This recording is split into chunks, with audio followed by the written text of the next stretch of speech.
Mēs atrodamies Dobeles novadā, Vasarāju laukā, un tā vien liekas, ka tūlītās būs lietus. Un jau pastāst, ko darīt pēc kārtīga lietus, kā vasarājiem pārvarēt šo pavasari un kas mums vēl ir darāms ziemājos.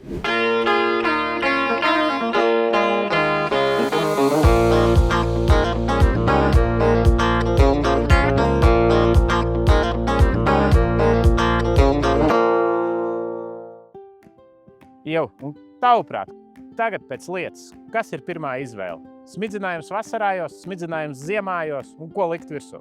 Kā svarīgāko es uzskatu, ka ir ziemāji. Ziemājums šobrīd notiek fungicīdu smidzinājums, un fungicīdu smidzinājumā no Viter Baltika puses mēs rekomendējam klāt pievienot Nutrivant Plus labībai 1 kg uz hektāru un sausuma stresa mazināšanai, kā arī kālija nodrošināšanai Ikar Silikeir 1 litru uz hektāru vai Ikar Kalisto. Tas ir pēc izvēles.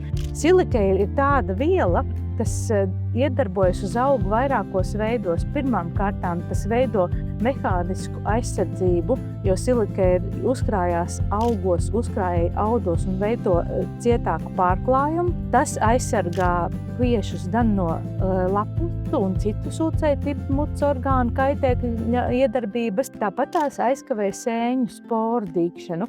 Un otrs silīcija galvenā funkcija ir tas, ka silīcijas uzkrājoties augu lapas virskārtā veido saules baterijās, akumulē saules enerģiju, un tādējādi notiek efektīvā fotosintēzes reakcija.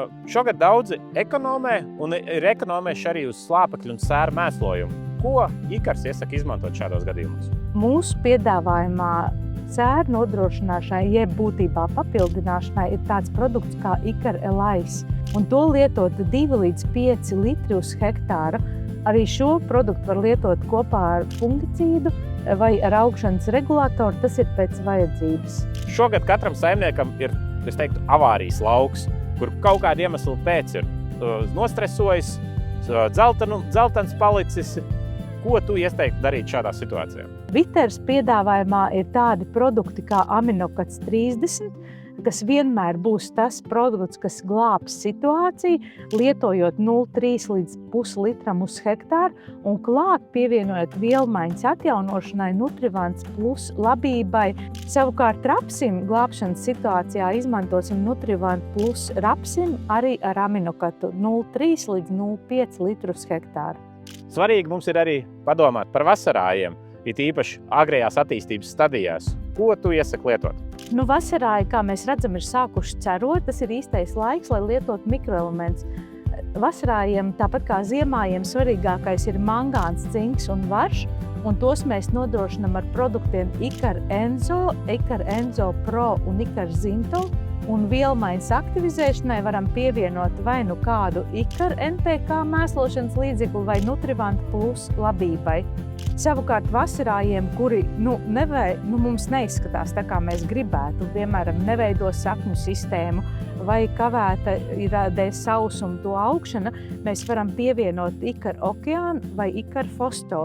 Ikar Okeāna ir jūrazāļu saturošs produkts, kas veicinās sakņu augšanu un veidošanos. Savukārt Ikar Fosto būs augam enerģija pašā sākumā, kas nodrošinās to, kad augs iedzīs nokavēto. Un aminokats vasarājos, kad lietot, kādas devas? Aminokats vasarājos ir līdzīgi kā ziemājos jālieto tad, ja augam ir vēlme palīdzēt. Aminokatā ir aminoskābes, lai augs atjaunot veģetāciju, reģenerētu audus un turpinātu augšanas procesu. Pievienot aminokatam Nutrivants, tas būs ideālais smidzinājums, lai kādā veidā palīdzētu, ja augs cieši stresu. Paldies, Ieva, par tavu rekomendāciju ziemājos un vasarājos, bet tas nav viss. Lindas Agro sadarbībā ar Ikar ir izstrādājuši konkursu. Konkursu pamatmērķi ir apzināt labākos Ikar laukus Latvijā. Un ja tev ir bilde, apraksts, droši dalies ar Lindas Agro, mēs to apkoposim un izvērtēsim. Un varbūt tieši tu iegūsi savā īpašumā karčers mazgātāju 6000 eiro vērtībā, lai tavs traktors būtu ideāli tīrs.